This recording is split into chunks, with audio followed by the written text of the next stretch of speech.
हे दोस्तों, welcome to एक्विस्ट education. आज की वीडियो काफ़ी इंपॉर्टेंट होने वाली है क्योंकि एक अलग टॉपिक लेके आया हूँ मैं आप लोगों के लिए।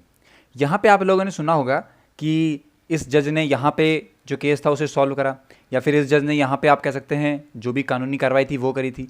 लेकिन क्या कभी ऐसा होता है कि कोई जज किसी केस को खारिज कर दे? इसका मतलब कि वो बोल दे मैं इस केस के लिए कोई भी डिसीजन नहीं लूँगा।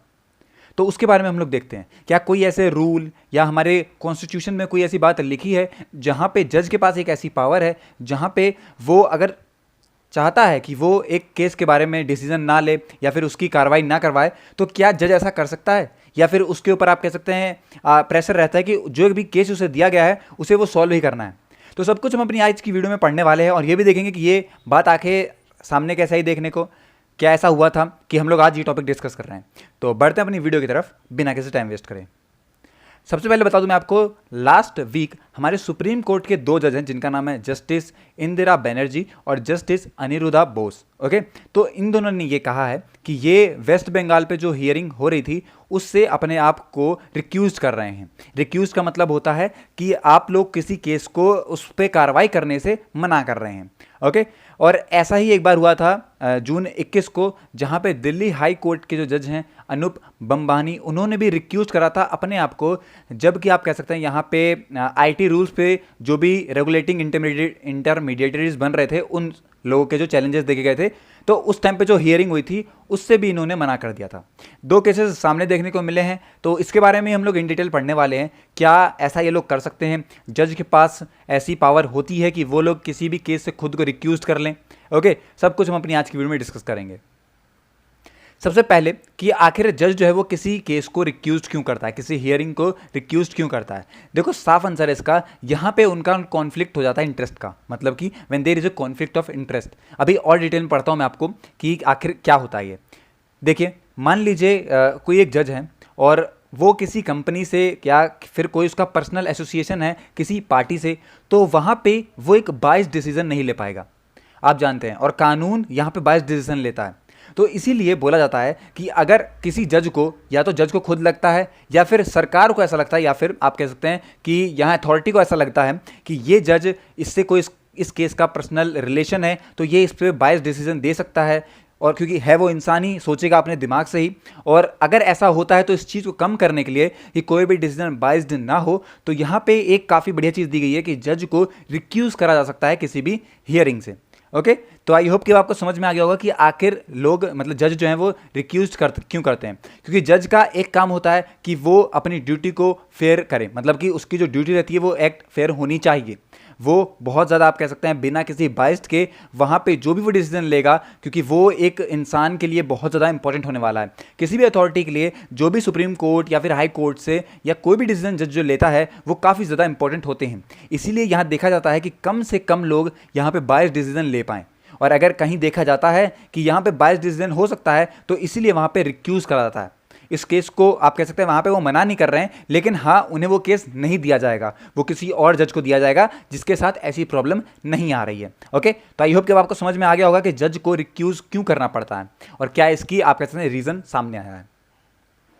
और बात करते हैं कि आखिर प्रोसेस क्या होती है।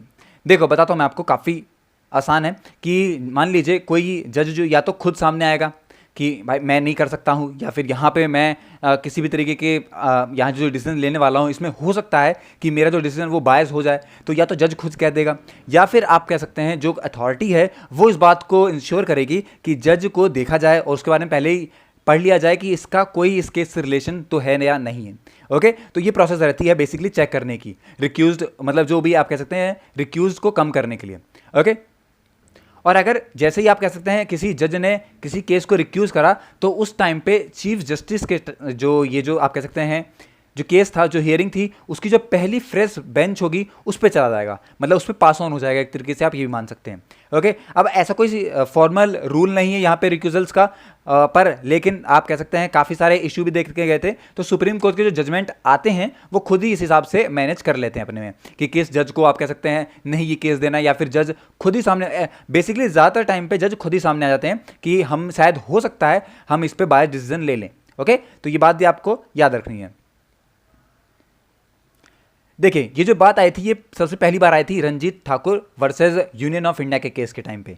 उनके टाइम पे यहाँ पे आप मान सकते हैं जो जज थे उन्होंने खुद सामने से ये बोल दिया था कि the proper approach for the जज is not to look at his own mind and ask himself however honestly am I biased. मतलब कि बेसिकली जज का यही काम होता है कि वो पहले ये खुद देख ले कि क्या मैं बाइज्ड हूँ या नहीं हूँ, क्योंकि वहाँ पे जो भी डिसीजन होने वाले हैं वो आप कह सकते हैं कानूनी कार्रवाई पे होने चाहिए, किसी खुद के इंसान की सोच पे नहीं होने चाहिए। ओके, तो इसीलिए यहाँ पे कोर्ट ने भी इस बात को कहा था कि जो भी अप्रोच जज देने वाला है तो उसके खुद के माइंड से ना हो, पर जो भी कानूनी कार्रवाई करनी चाहिए उसी से हो। ओके, अ जज shall not here and decide a matter in a company in which he holds shares unless he has disclosed his interest and no objection to his hearing and deciding the matter is raised। मतलब कि किसी भी company में अगर या फिर आप कहते हैं किसी पार्टी में उसका कोई नाता नहीं है वो तभी किसी हियरिंग पे डिसीजन ले सकता है।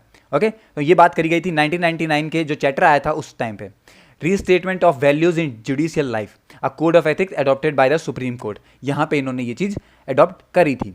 आई होप कि अब आपको और भी क्लियर हो गया होगा कि ये पहली बार कब देखा गया था। ओके, अब देखते हैं क्या कोई जज रिफ्यूज कर सकता है रिक्यूज करने से, या फिर आप कहते हैं कमेटी ही या फिर अथॉरिटी उसे बोलती है। देखिए मैं बताता हूँ, once a request is made for recusal the decision is recuse or not rest with the जज।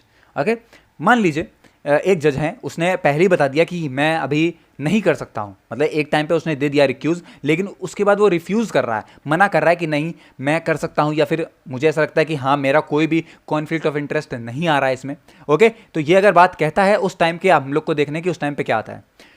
2019 के टाइम पे जो जस्टिस अरुण मिश्रा थे उस टाइम पे कंट्रोवर्सी चली थी कि इन्होंने रिफ्यूज़ कर दिया था खुद को रिक्यूज़ होने से।